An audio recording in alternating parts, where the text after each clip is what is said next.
Bila seseorang berdoa buruk karena dizolimi, apakah dosakah orang tersebut?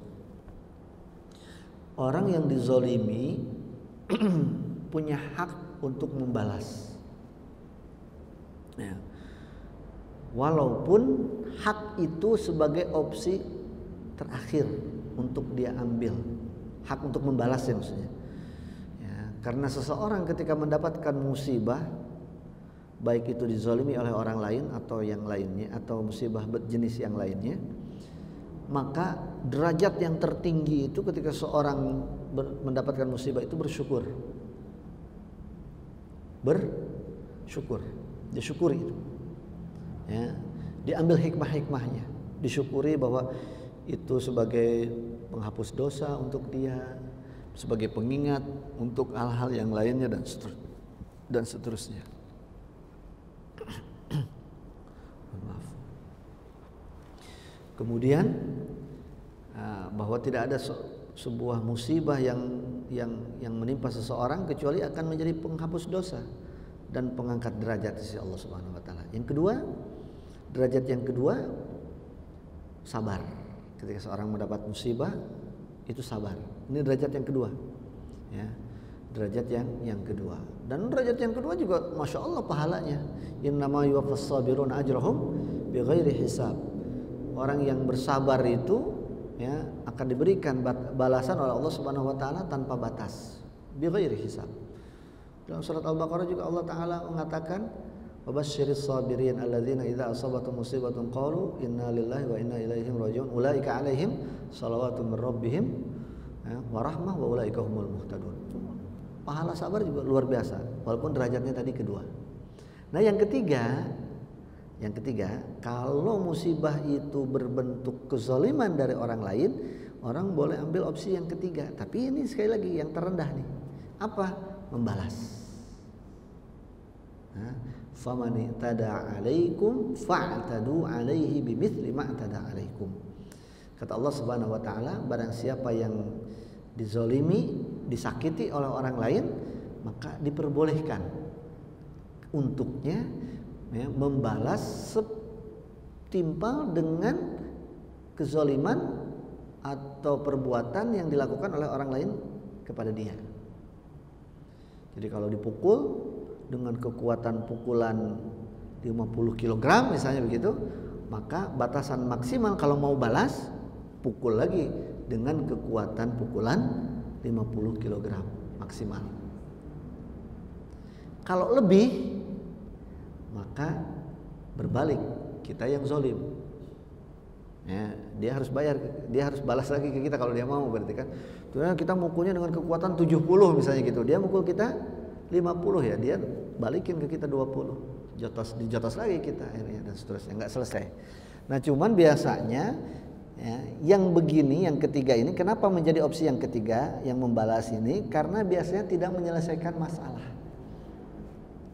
Tidak menyelesaikan masalah. Kadang-kadang yang sononya nggak terima. Seperti tadi misalnya, gue mukulnya cuma 50, ente 70, nggak terima dia, balas lagi. Wah, ente juga kelebihan lagi, ini nggak selesai. Ya, seterusnya. Nah, jadi kalau mau dibalas boleh, tapi dengan yang setimpal. Ya, yang setimpal. Dan ngukurnya susah ya kan? Jadi mendingan nggak usah dibalas aja. Ya, mendingan nggak usah dibalas. Nah, kalau pun kita ingin mendoakan, nah ini keutamaan orang yang dizalimi. Dia punya doa yang insya Allah pasti diijabah oleh Allah. Bahkan para ulama itu mengatakan even dia orang kafir yang dizalimi ini, kalau dia berdoa, doanya diijabah oleh Allah Subhanahu wa taala. Kata Rasulullah SAW, wattaqi da'watal mazlum fa innahu laisa bainaha wa bainallahi hijab. Jauhilah, hindarilah, waspadalah dari doanya orang yang terzalimi. Kenapa?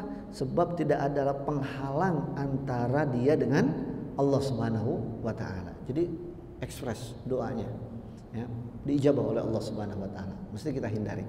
Nah, kita orang yang terzalimi, kita punya itu tuh. Punya doa yang pasti diijabah oleh Allah. Ya. Kalau ibarat iklan tuh beri satu permintaan, mau minta apa? Mau minta orang celaka atau mau minta kita untung? Mendingan kita pakai apa tuh? Nah sekarang di hadapan kita ada kesempatan untuk berdoa yang pasti diijabah. Kita mau minta kepada Allah untuk keuntungan diri kita atau untuk kebuntungan orang lain, kerugian orang lain. Misalnya motor kita atau mobil kita keserempet di jalan, dizolimi kita oleh orang lain. Orangnya WTD gitu kan, kabur habis itu. Ya. Nah, pada saat itu kita dizolimi. Mendingan kita berdoa, ya Allah berikanlah saya mobil yang lebih baik dari mobil yang saya pakai sekarang ini. Mending doa itu, atau mending kita sumpahin yang pakai motor tadi nyerempet, oh depan nyungsep loh. Nah, kalau dia nyungsep apa untungnya untuk kita? Nggak ada sama sekali. Yang ada dia kasihan. Nah kalau kita minta doa tadi, ya Allah saya beli mobil yang lebih baik dari ini, untung nggak kita? Untung. Nah jadi kita juga harus pintar, jangan kebawa emosi. Makanya kecerdasan emosi itu perlu. Yang kecerdasan emosi itu perlu, ya sangat-sangat perlu. Kecerdasan itu kan kita harus punya tiga kecerdasan yang harus kita miliki. Kecerdasan intelektual kita, intelijen kita, kecerdasan emosional, ya, kemudian spiritual yang lebih penting daripada itu semua. Ya, kecerdasan spiritual. Jadi kita juga harus itu tuh. Emosi kita nggak cerdas, ya tadi akhirnya ketika doa akhirnya nggak cerdas juga spiritualnya, ya kan? Mestinya dia doa untuk kebaikan dia, malah mendoakan keburukan orang lain yang nggak ada untungnya sama sekali untuk dia. Nah, pun para ulama mengatakan ketika kita berdoa, ya, dalam hal kita dizalimi oleh orang lain, juga tidak boleh doa kita itu melebihi kadar kezaliman dia kepada kita. Contoh tadi, keserempet mobil kita oleh orang lain, oleh motor.